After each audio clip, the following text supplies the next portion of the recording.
I'm Alan Trim, one of the founders of Oxidize, and this is the Oxidize Deep Dives podcast where we talk to experts in the field. In this case, it's Jason Sonners today, going through to clients of ours, from Premier League footballers to people who we have who have been incredibly strong in recovering from cancer and really just developing a mindset and list of protocols which is admirable, and I think should be exposed to a bigger market really. So we are going to be posting these every few weeks, and we hope you enjoy them obviously. And the first, as I say, is with Jason Sonners. He's an expert in hyperbarics with over 25 years clinical experience. He's written numerous books on the subject, and he's just released one recently with Joseph Duturi, who is another brilliant human being in the area of hyperbarics, called The Art of Medicine. He also has a YouTube channel where many people who find our equipment and the benefit of hyperbarics actually come by osmosis off his YouTube channel, HBOT USA, which I really recommend. A lot of them are bite-sized videos, very informative, discussing things from the differences between soft shell chambers, hard shell chambers, what are the mechanisms at play, what are the other things that you can do when looking at particularly cancer or anything else. So I really recommend that. Today we cover his history and how he got into hyperbarics, and the ironic thing is many people that find hyperbarics find it through trauma. Mine was sleep deprivation and struggling with insomnia, and suddenly now I have a business where we're serving the whole of the country with rentals and sales of chambers at the best possible value we can, really, to make this equipment available to as many people as possible. But it's an incredible journey. I have nothing but admiration for Jason. He's an incredibly generous human being. Before anything else, I legitimately can speak to, having gone and done his course, having met him in person, having since become what I'd like to feel friends with him, and he's taken the time again just to sit with us and spend the time and chew the fat on this subject. And it is always just with great generosity. And I've not even mentioned the key thing as to how we got connected originally, which comes up at the end, which he doesn't know, but I'd like to retain until the end if you get that far. But hope you enjoyed today, and we'll see you on the other side. Okay, Jason, thanks for joining me today. It's great to have you, and for you to take the time. I really appreciate it. I just wondered if you could give us a kind of potted history of your professional expertise to date, really, what you've done and how we've got to this point. Yeah, of course. So, I started, I guess, more traditionally. My background was exercise physiology.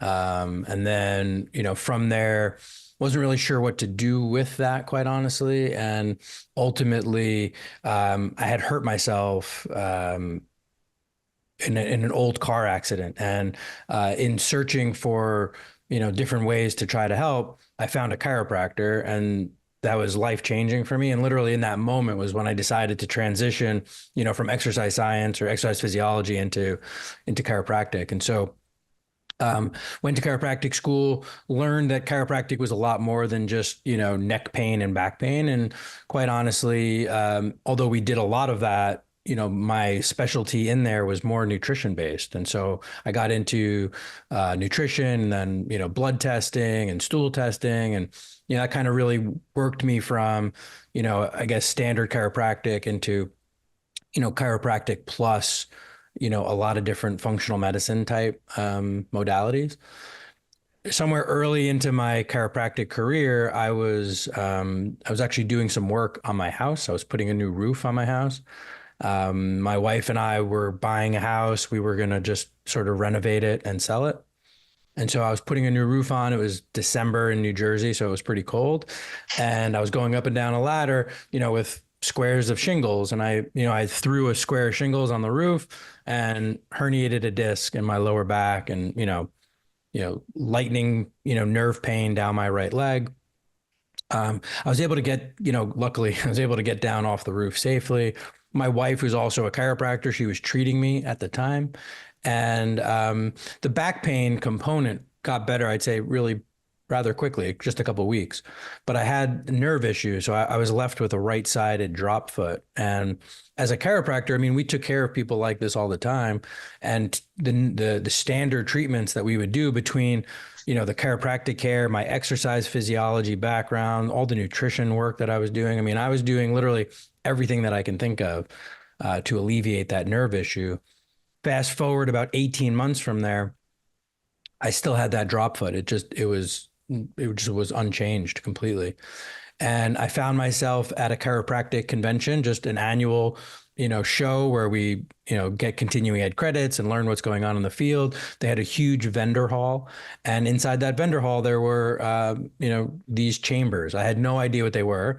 It looked interesting to me. I had no intention that that was something I would even ever do or need. But the guy was, hey, we're doing sample sessions. Come give it a shot. So, I did. I spent about 25 minutes in the chamber the first time. And when I got out of the chamber, I started walking around the vendor hall. I started getting almost like that pins and needles feeling in my foot, my right foot. And that was the first time I had felt my foot in about 18 months. And I was like, wow, am I getting a feeling in my foot from that thing I just did? What the heck? It piqued my curiosity. And so, I went back. The guy was like, "Oh yeah, sure, yeah, definitely. That's what this thing does." And I was like, "Okay, sure. Let me." So he agreed to, letting me do a few sessions over the course of the weekend. So I did about, I think 5 or 6 half-hour sessions over the course of the next few days. And I had about 15% recovery in something that hadn't changed for 18 months with extensive and relentless other therapies that I was doing. And so, I did buy a chamber at that time. I brought it home. I wasn't going to use it in practice. I just wanted it for myself. So I spent a few weeks treating myself, had full resolution, and I was in awe and almost disappointed. Like, how did I not know that hyperbaric was a thing? Why didn't anyone ever tell me this before? This was, by the way, this is like 18 years ago. And Yeah. so at that time, had recovery, put it away, continued to practice, and didn't really use it much. It took a few years before I started even using it in practice, realizing what impact that it really had. And over the years, once we started using it in practice, people would ask, "Hey, do you know anyone here? Do you know anyone there? Other states or other countries?" And we would look to try to find people, and we couldn't find anybody. I'd say even now it's a struggle, but certainly there's more chambers and there's more access to chambers and there's more access to clinics today than ever before. And as you well know, most of my professional life right now is really I still run 2 clinics.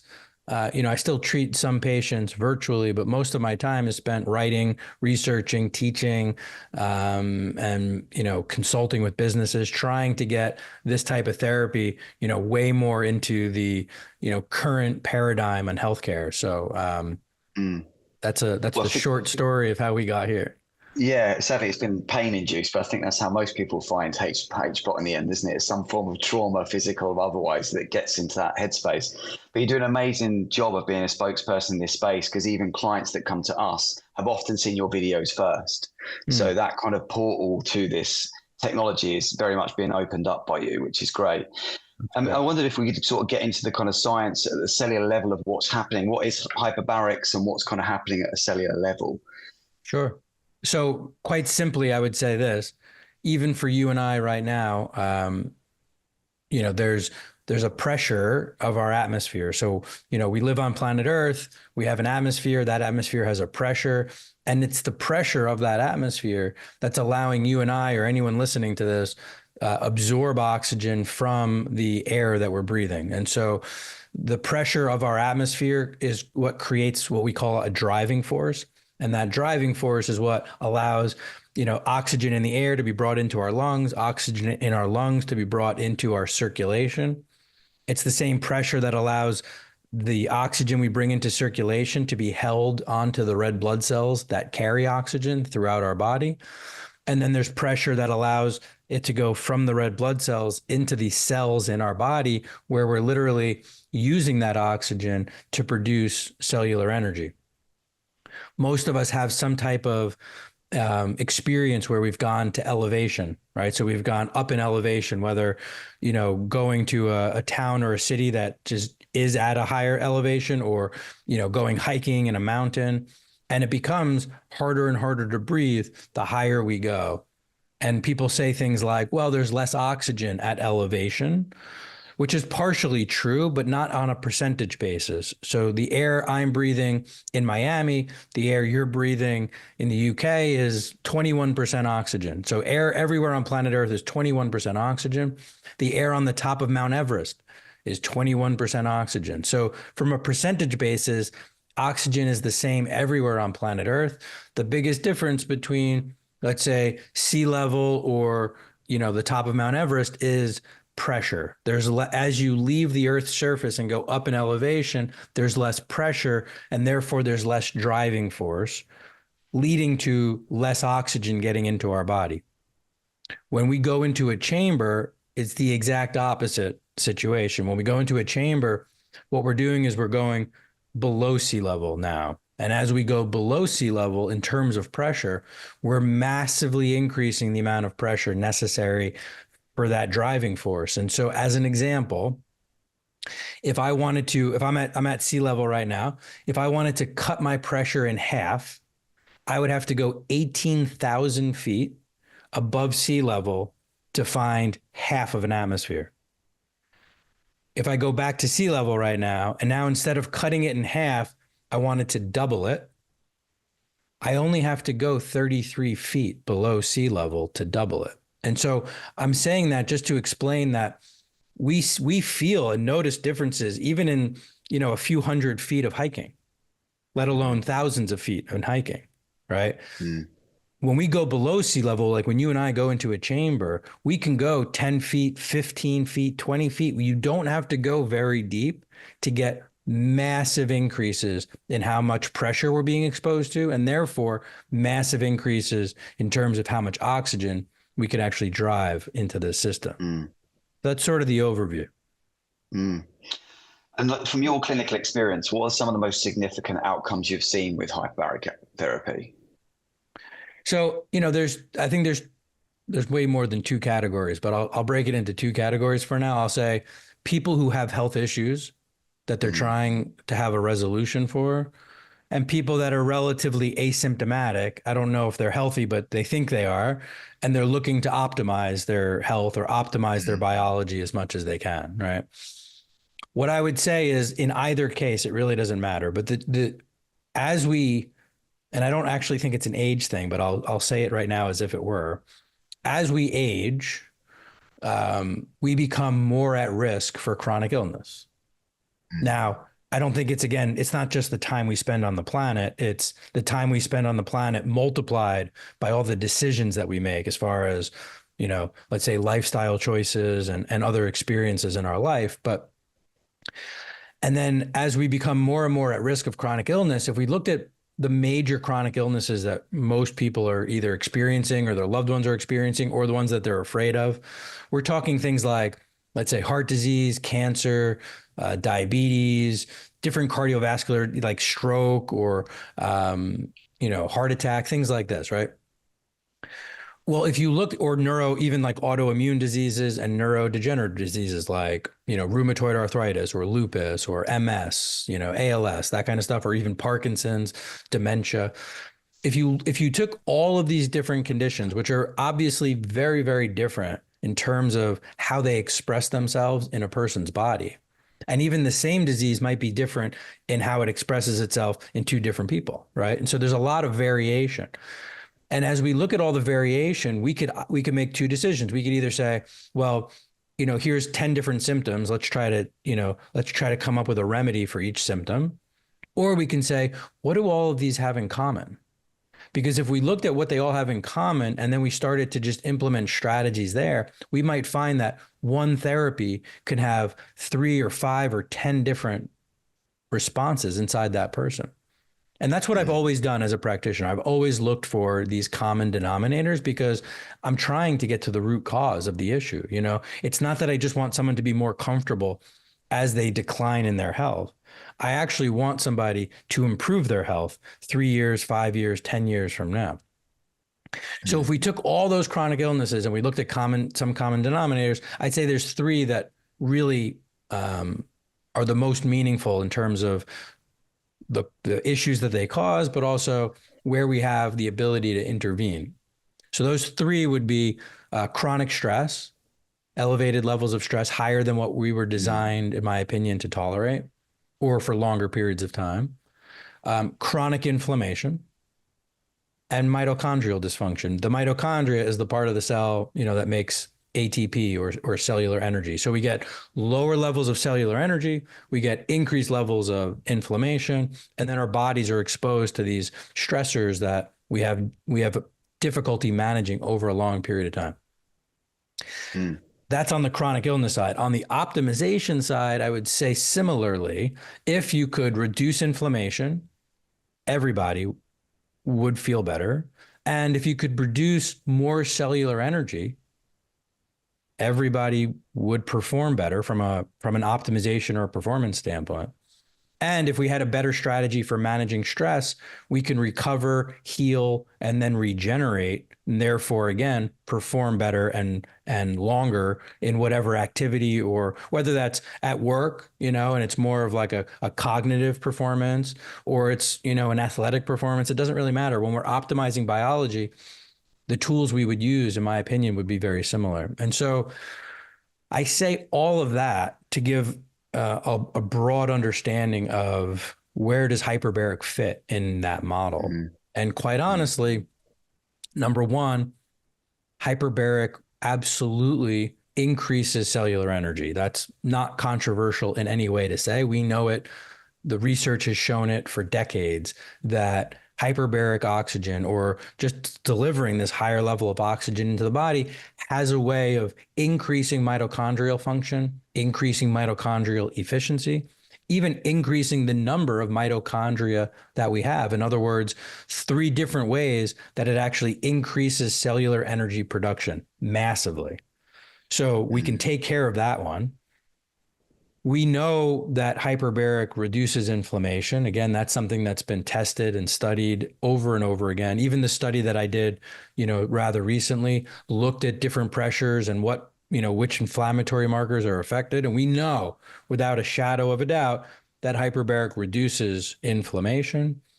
And then when it comes to stress management, we could look at, well, hypoxia is a stress on the body. Toxicity is a stress on the body. So there's a number of different stressors that our bodies are exposed to, over the decades that we spend on planet Earth. And so even just simply saying that we know that hyperbaric improves the detoxification process, we know that hyperbaric could restore, normal oxygen levels to hypoxic tissues.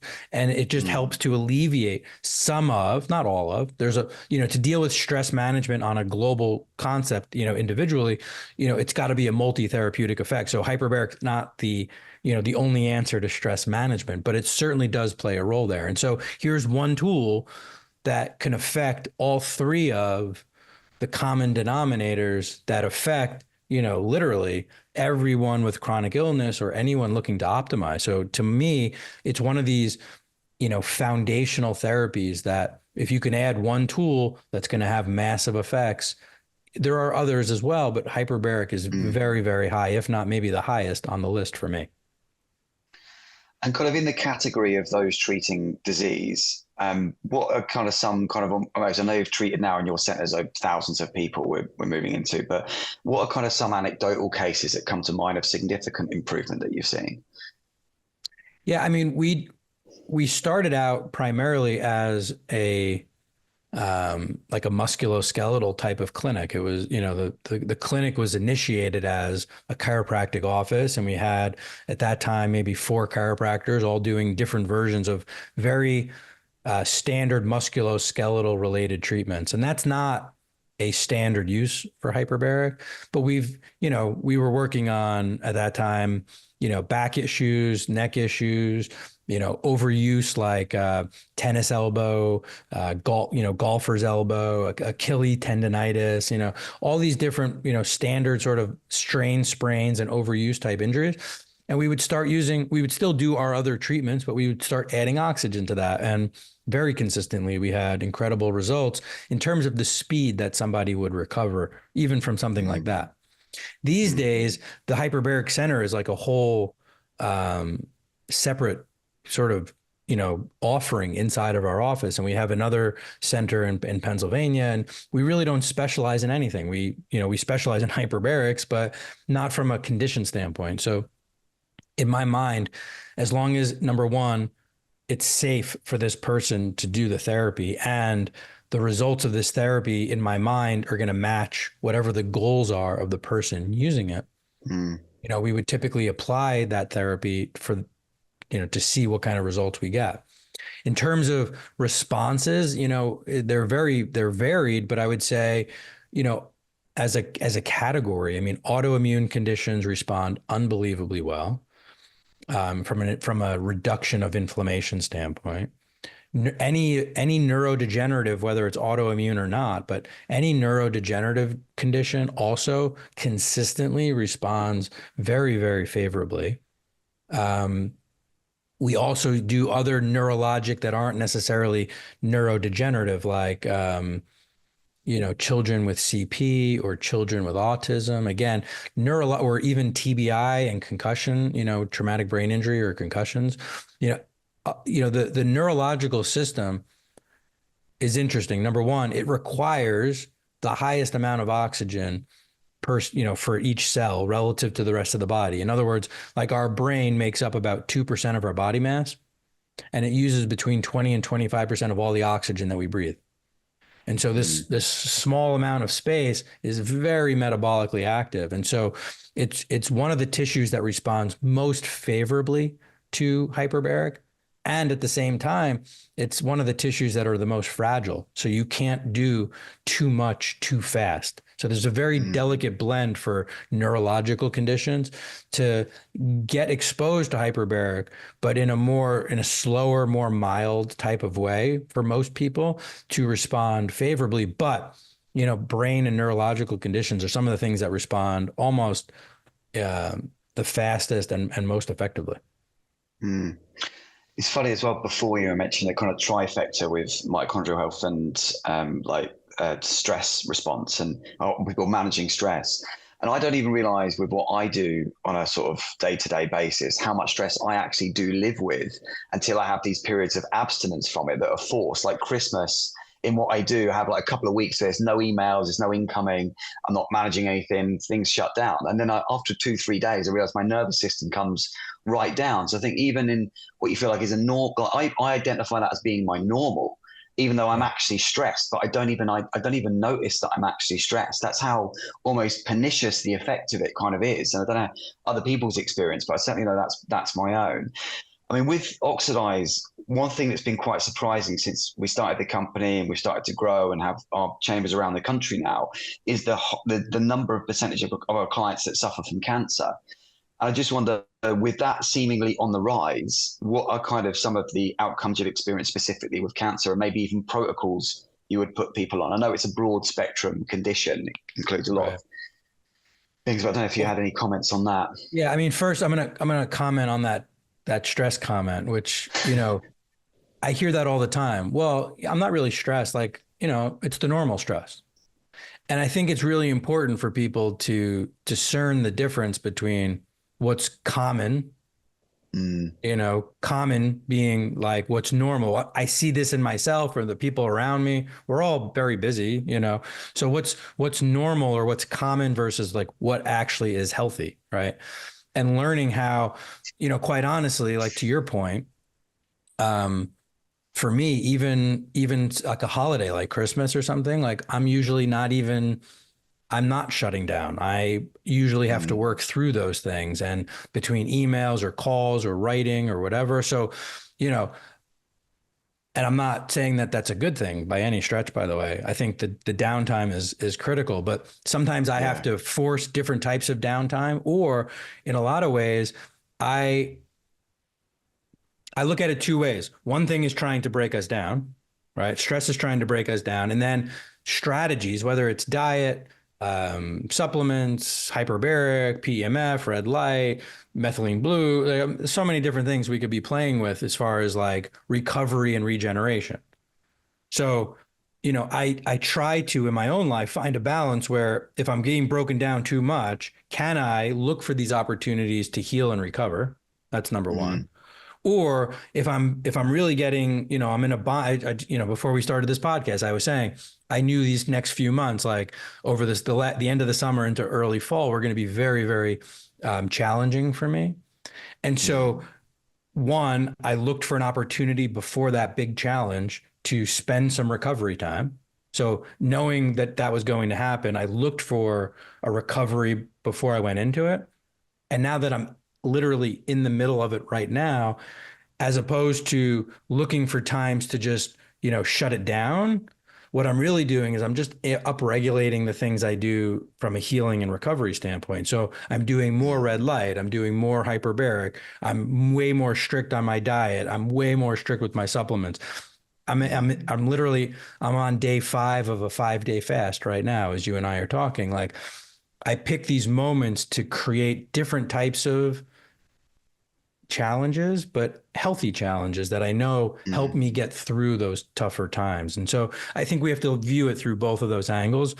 So that's all I wanted to say on the stress side. No, yeah, just quickly to add a comment to that. I mean, that's kind of like you're in an optimal kind of challenge position where all of what you're doing is incrementally improving and you've got that next challenge in front of you. And it's like, how do I be better to take on those challenges? And I thought of it almost in line with like a professional athlete. Like Ronaldo's the biggest soccer player, football player that is probably the world has seen for a long time. And like he basically has been using Hyperbaric for a long period of time, but his schedule is relentless in terms of the publicity element, maybe the commitment to his marketing of his brand, and then of course to the football matches themselves, which at the level he was playing at, he's playing 2, sometimes 3 times a week.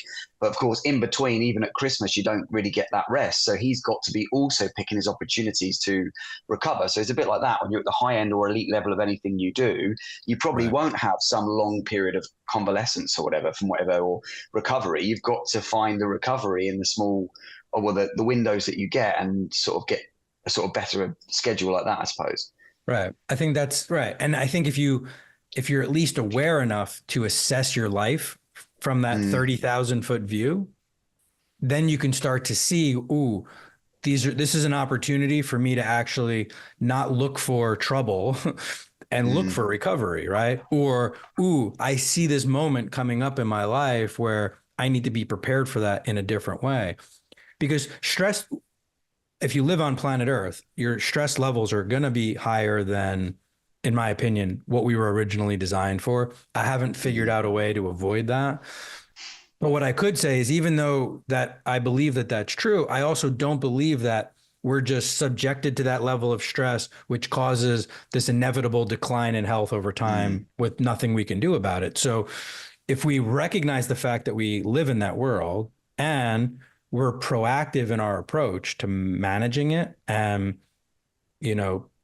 while we have to look for those downtimes, most people really need to look for better and more robust strategies for other things they can do that will help reduce the consequences or improve their regenerative capacity over time so that they don't lose their health 3, 5, 10 years from now. Yeah. And it's kind of learning how to identify those signs for yourself, isn't it, really, as you say? Yeah. I mean, I've even found that more recently. I was low on energy, and then I just decided to embed again the fact that I've got the luxury of having a hyperbaric chamber at home. But in that luxury, sometimes you can neglect it. And when I've started to feel more run down with the things that I'm doing professionally, I decided to then get a pulse electromagnetic field mat, use that, red light therapy, then jump in the chamber. For the past 10 days, it's literally remarkably changed my whole disposition, in my physical self with training, my strength, my focus, my energy levels, my daytime sleepiness, like all of that emanates. I think you shouldn't really neglect it. And it took 10 days, it didn't take you 6 months to recover. No, yeah. 10 has become optimal. 3 to 5 was noticeable. 10, now 10, I mean, I'm like back to a really high, I feel like a higher level. And just touching on the cancer point I mentioned before, I don't know what your thoughts are on that, and treatment of it. There's a really wide, I guess, in addressing that, maybe backwards. So the protocols would be very varied. So it's really hard for me to comment on that in the way that there are certain people or certain versions of that story where mild pressure hyperbarics could be very optimal and all someone needs. There's other versions of that where I really think higher pressure would be necessary to get the results that somebody's looking for.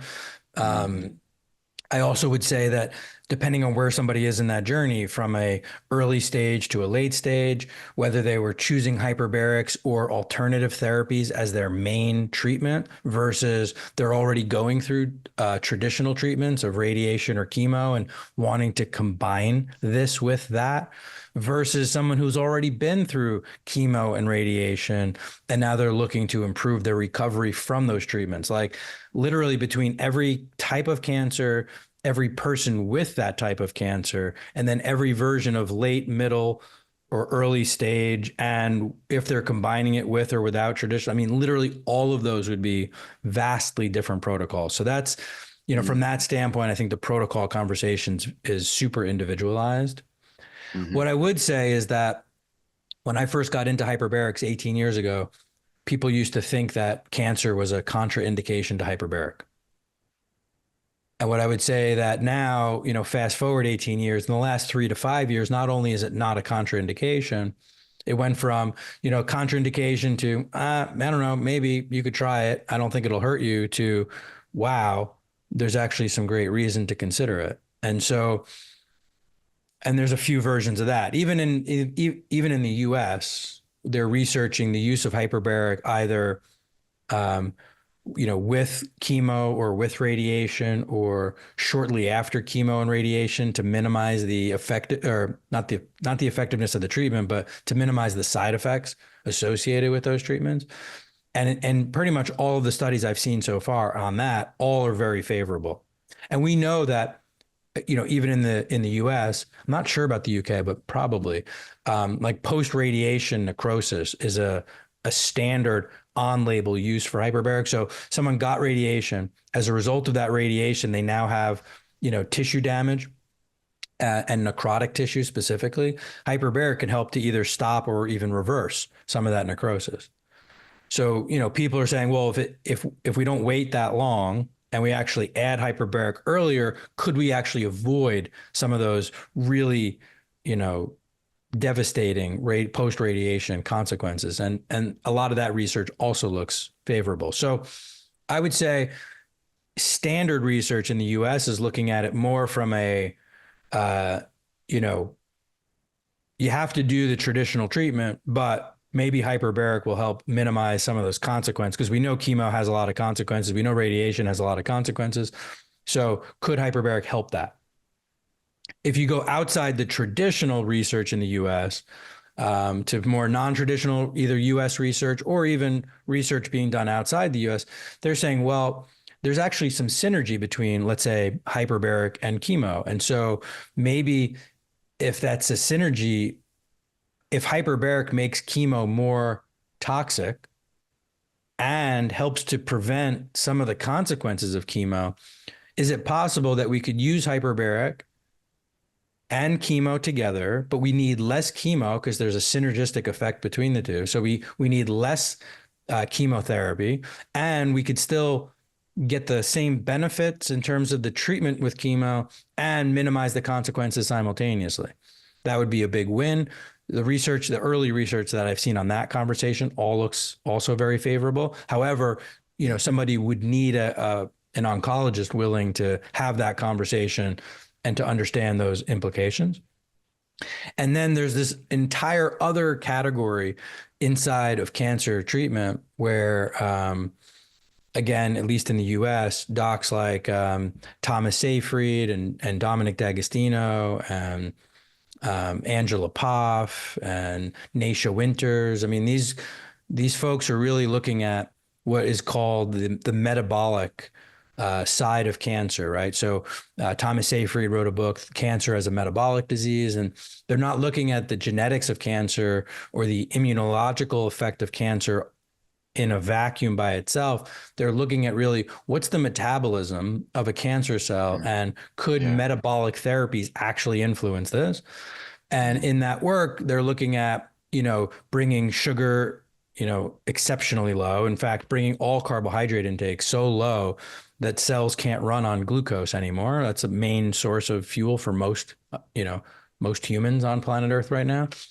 And so can we basically get somebody into such a low carbohydrate state, increase their protein somewhat, increase their fat intake a lot, get them into more of a ketogenic state where the body's burning, fat and ketones as its primary fuel instead of glucose. So that's a big metabolic shift from a fuel standpoint. And then maybe take a few medications that are far less aggressive than like a standard chemo, but things that like metformin, things that reduce glucose even further. And then can we drive oxygen into those cells? And so we're creating high fat burning, high oxygen environments from a metabolic standpoint versus inside of a cancer cell, which is typically low oxygen, it's hypoxic, mixed with sugar burning. And will that help to literally be not only an adjunctive therapy, but potentially even eventually like a standard therapy for cancer care? And so that research is ongoing as we speak and also looks very favorable. So, the use for hyperbaric inside of the realm of cancer, I think, is vast. But as I said earlier, it's really important, even more important in cancer because of how A, controversial this topic is, and B, how varied these patients are, that there's a level of understanding of these different concepts that I'm talking about. And then the protocol be really tailored to what somebody's needing and where they are inside that journey. Yeah, I find it particularly fascinating that a cancer cell has its own metabolism, essentially, that you can uniquely target. And that distinctions between different types of cancer, do you know? Is that? So there is some versions of varies. that. In other words, like some cancers may metabolize or be better at actually metabolizing certain proteins. In which case, like a high, different people do like a ketogenic diet. There's a way to do that where it's very high protein. There's also a way to do it where it's, so low carb, high protein, moderate to high fat levels of intake. And then there's a version where we do, very low carbohydrate, low to moderate protein, and very high fat. And that's to avoid certain cell types that can metabolize proteins for energy. And we don't, we certainly in cancer, especially, we want to make sure we're not driving, any metabolism that makes the cancer cell, thrive. And so, but there's testing that can be done to understand those implications. But yeah, I mean, in general, every cell theoretically could run on a variety of different fuels.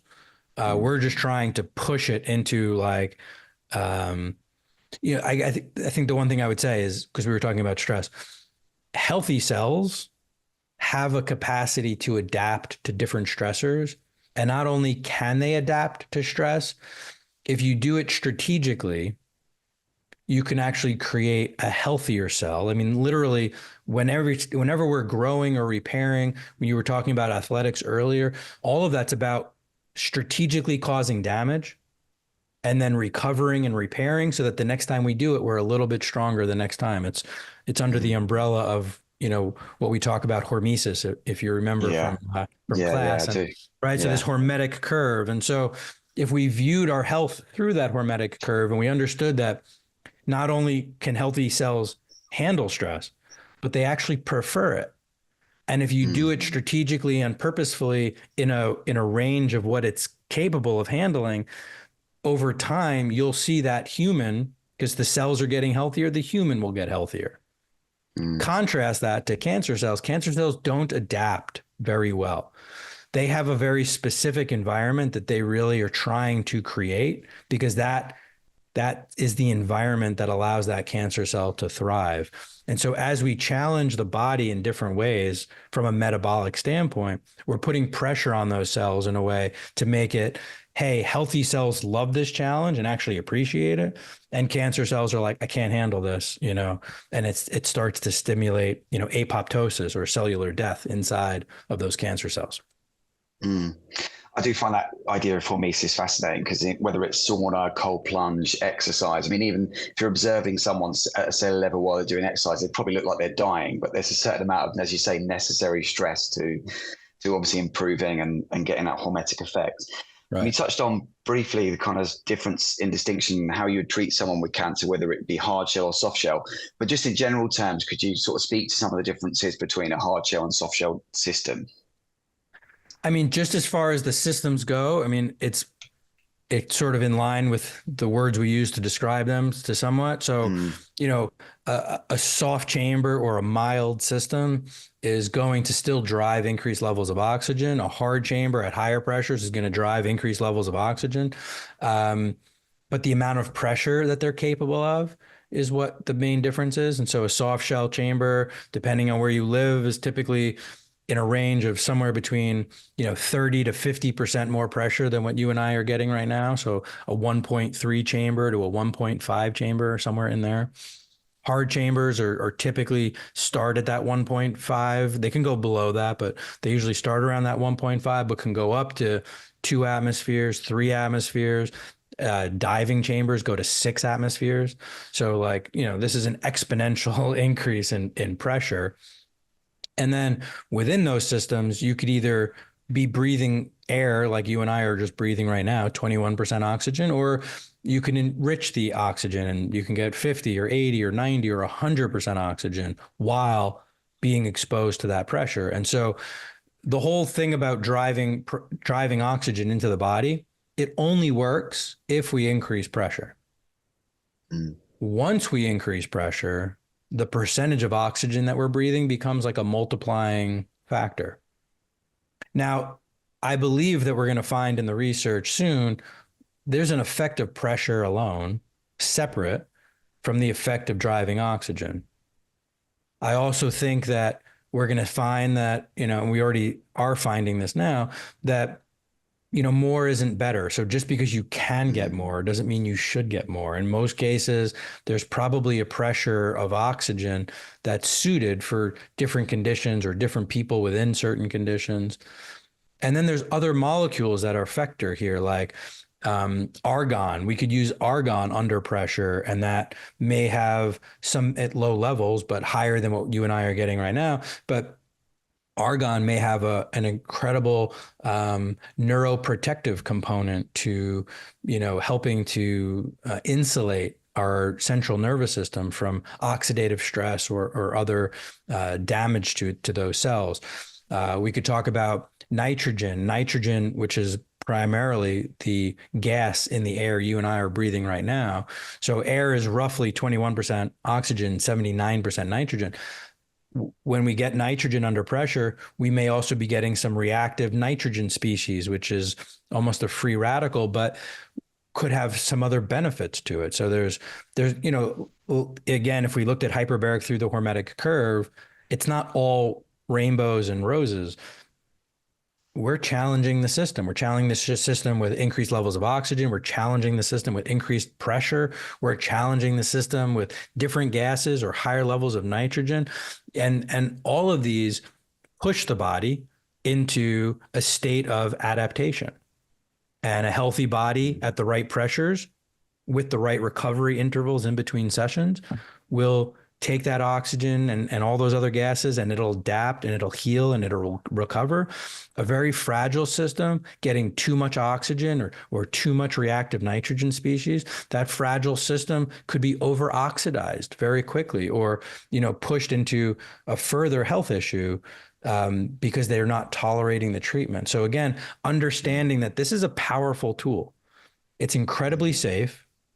It's incredibly powerful. And like anything else, if it has benefits, there are potential consequences. And we have to respect those and understand that, sometimes a mild system is all you will ever need. And you could moderate the frequency and the duration of those sessions to accumulate enough exposure to get the benefits that you're looking for. In other cases, that won't be enough. Eventually, you'd have to work your way up to higher pressures to get the benefits of higher pressure. The research that we did, which I thought my hypothesis going into this research was, we would see that there's very similar effect of mild pressure and higher pressure, and that ultimately higher pressure would just have a greater effect faster, and lower pressure was going to have a smaller effect and would take longer to get to that place. And in certain areas, like especially in memory and most of the cognitive testing that we did, I saw that was very true. On the inflammatory side, we found that, there were a bunch of inflammatory molecules that high pressure and low pressure all affected similarly with different magnitude, but a similar category of inflammatory chemicals. But we also found that lower pressure had a larger effect on some of the cytokines that higher pressure didn't have.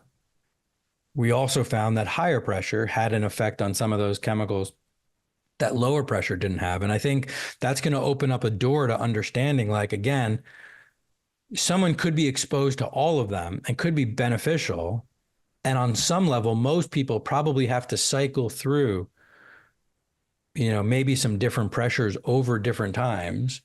Whereas other people could just do lower pressure indefinitely and that be their right modality. And maybe other people need high pressure, at some point in their treatment to get those benefits. But it's giving us the information we need to even understand, first of all, that any of this is true. And then look for what kind of testing can we start to do to identify who's going to need which or in which order and when. And so that's basically the direction that we'll be going over for the next, I'd say 6 to 12 months. Yeah, it's fascinating. I mean, when I first started using a chamber, obviously I was suffering with insomnia and I was trying everything I could get my hands on from, again, pulse electromagnetic field, nano V, red light therapy. It didn't quite combat the sleep issue until I did hyperbarics. Then once I had that extraordinary few sessions, I bought a chamber. It was 1.3 with a 5-liter concentrator.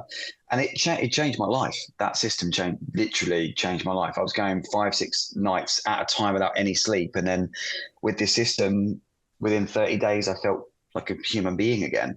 I mean, the improvements were very quick, but actually to get back almost to fully restored, it was like within about 30 days. So always be grateful to that. But with sort of the therapy itself, what other complementing sort of supplements or fasting, or is it impacted by getting in the chamber without having eaten in the morning if you're using it in the morning? Or is there anything that you feel supplements or optimizes an individual session without it being specifically around a protocol for someone's condition, but in general terms, are there things someone can do to optimize the outcomes for their session? Yeah. I hate to overcomplicate things, but I guess that's my nature.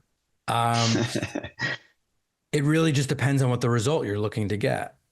Yeah. Right. And so even on an optimization standpoint, it depends what result you're looking to get. So like some people say, hey, you should take glutathione every time before you go into a session. You should do hydrogen water, something like that every time before you go into a session. Or, I don't know that there's a always ever every time kind of conversation, because as an example, glutathione or hydrogen, it may even blunt some of the effects that we're trying to have. So in certain patients, I would do that as a protective mechanism. And in other patients, I would not do that because I don't want that to blunt some of the benefits that we're trying to get. So,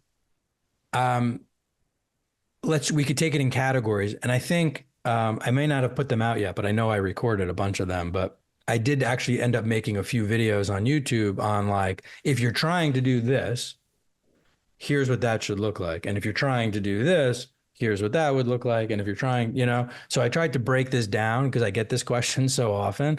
I sat with it to try to think through some of those. Like if you're trying to get more mitochondrial function, well, we know that red light is incredible for mitochondria. We know that CoQ10 is one of the most important ingredients from a supplement standpoint. We know that methylene blue is a major electron donor or, stimulant of the whole redox system inside the mitochondria. We know that being in ketosis or to your point, being fasted, going into a chamber is going to upregulate fat metabolism. And so if the goal were to be, massively increase mitochondrial function, I would take methylene blue in the morning. Other than being fasted, I'd be fasted. I would take some methylene blue in the morning. I'd wait like an hour. I would take some CoQ10. I would jump in the red light. And then I would get into the chamber. Like that would be sort of a mitochondrial, you know, blast as far as like, energy production goes. But I might not do all of those in that sequence if I was doing my sessions at night, as an Mm. example. I wouldn't necessarily, if that becomes energizing for people, which it likely would, that wouldn't be a great nighttime program. That would be a great morning program. If somebody was using it to control inflammation and they had a number of different autoimmune diseases, I wouldn't do all that necessarily, but I would be interested in lowering inflammation. So maybe we would take, some turmeric, and I would say maybe glutathione or hydrogen water is great because that's going to suppress some of the oxidative stress. If somebody has one or more autoimmune conditions, they're very sensitive to oxidative stress.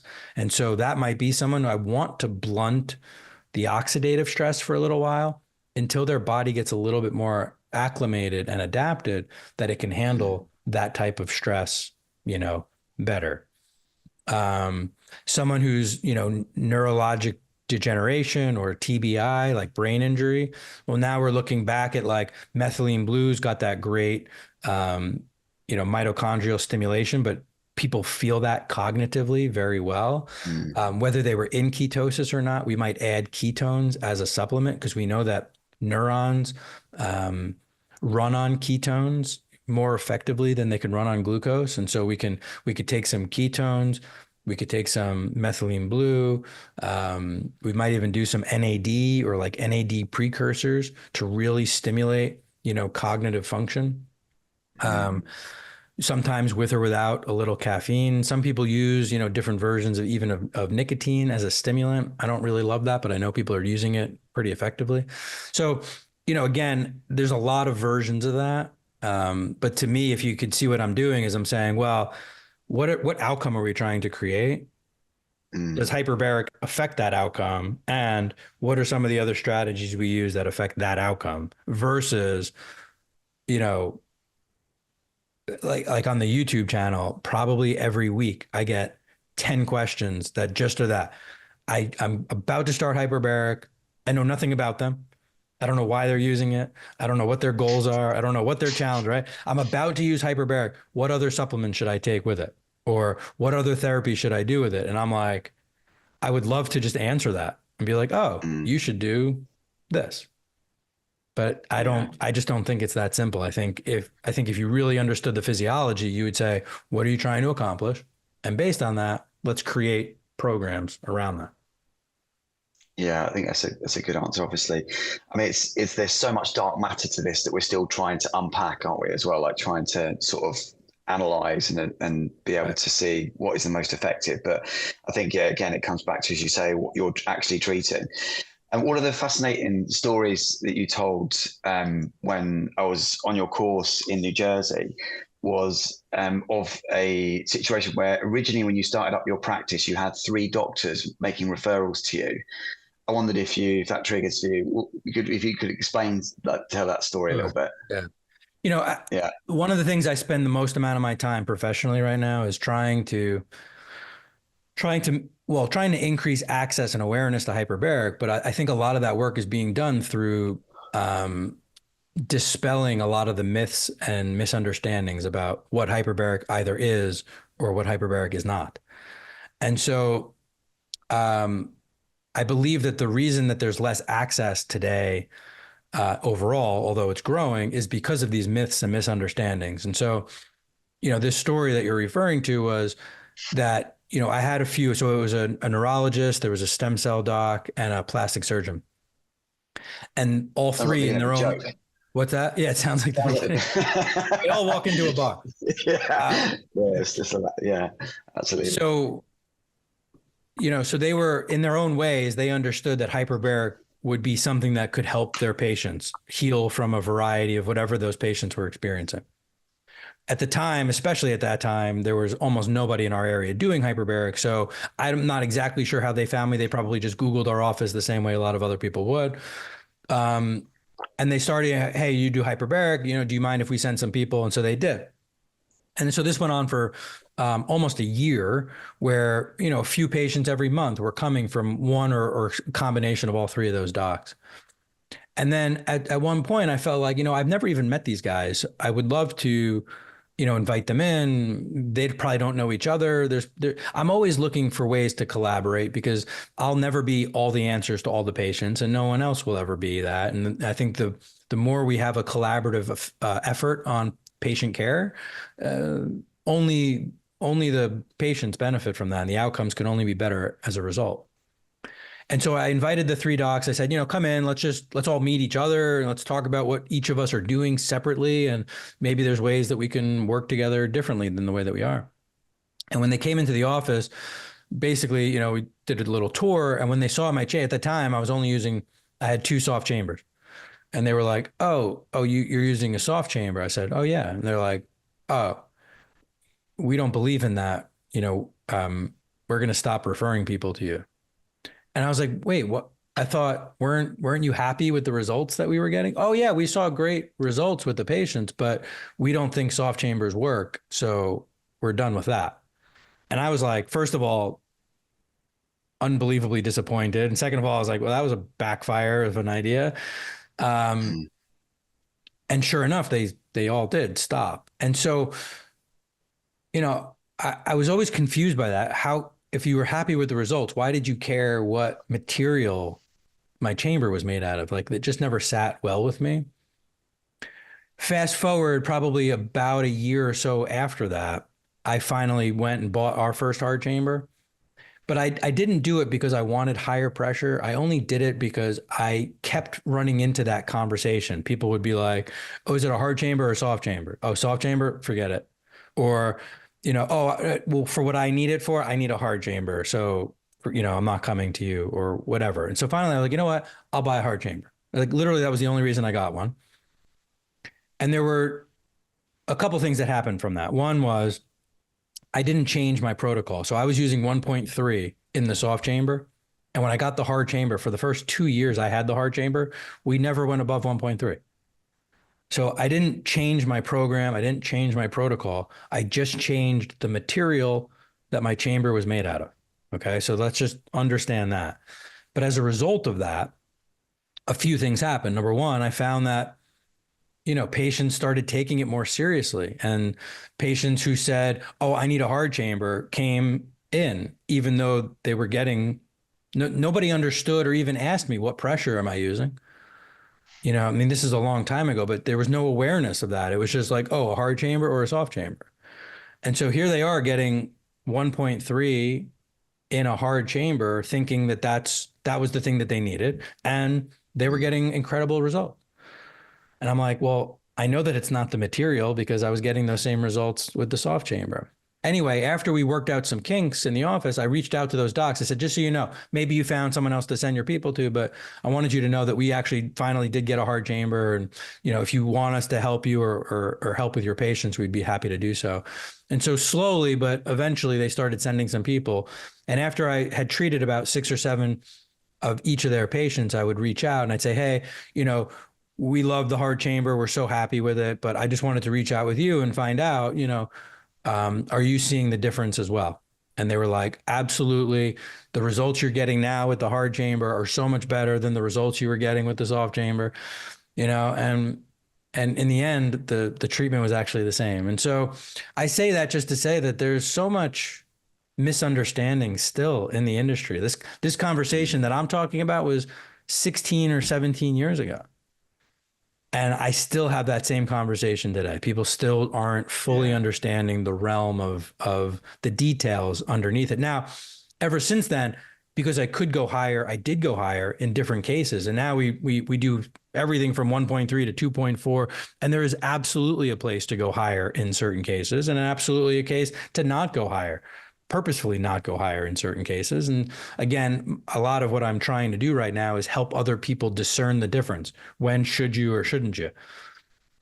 But it wasn't, my point of the story is to say it wasn't like the lower pressures weren't working, because they were, but it's this thing in our mind that says, oh, higher pressure is better. More, if a little is good, more must be better. And quite honestly, that's just not the case in most patients' requirements.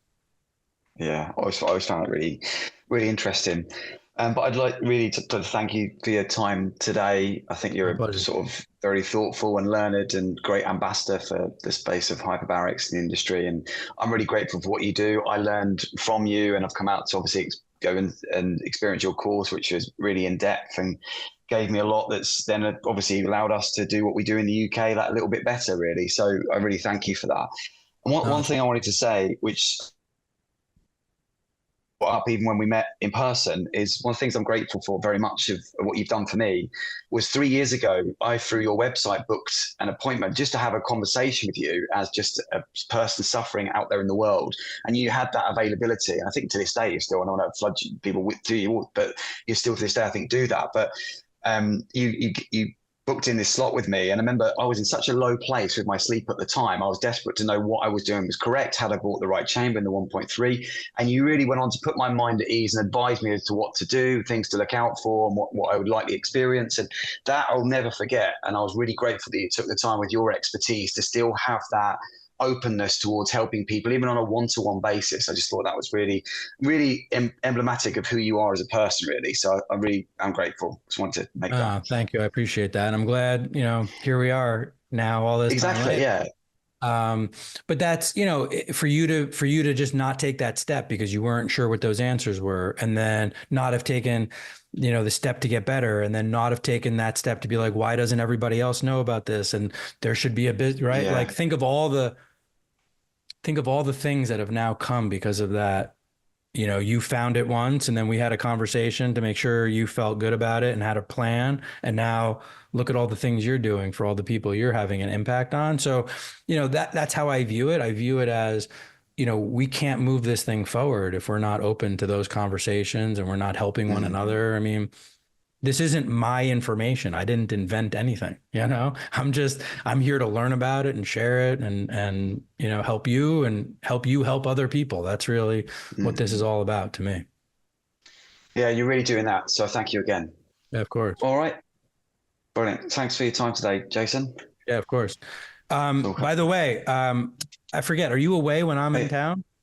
I think I am, I actually am away for that period. I'm in Singapore, Okay. which is a real shame. Yeah. So, I get there I think I get there on the 12th and I leave on the 16th or 17th, something like that. Yeah. But I'll be back. Yeah, it'd be good. It'd be good We'll to see have you to meet again. up one day. Yeah. Yeah, I'd really like that. Yeah, I really appreciate that. And Yeah, I did cool. actually, what I did fail to do is not ask you about your socials or ways of finding you, but I can put that up as part of it. Yeah. I think it's all just HBOT USA stuff. I don't even know what they are, Yeah. quite honestly. So Yeah. usually Yeah. when people ask me, I'm like, I don't actually know. No, that's Um, fine. but yeah, if you want to just if you know them, if you can just post them, that would be perfect. Yeah. By Yeah, the we'll do. way, I don't even know. Do you know that we just wrote this thing? What is this? An original copy? This is the Is that next you one. and Joseph Deturi, is it? Yeah. Oh, cool. Oh, nice. Yeah, I'll get that. So we have to get you, this is almost the entire course in textbook format and Oh, is it includes a really? lot of current research, and it's actually readable. That is actually the real point of it. Oh, you've done a good job there, yeah. The sign of a discerning mind if you can make complicated stuff legible. So yeah, well done. Trying.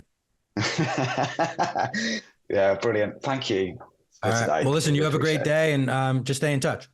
Yeah, we'll do. Cheers, Jason. Thanks, Have a good Doctor. Bye-bye. Bye-bye.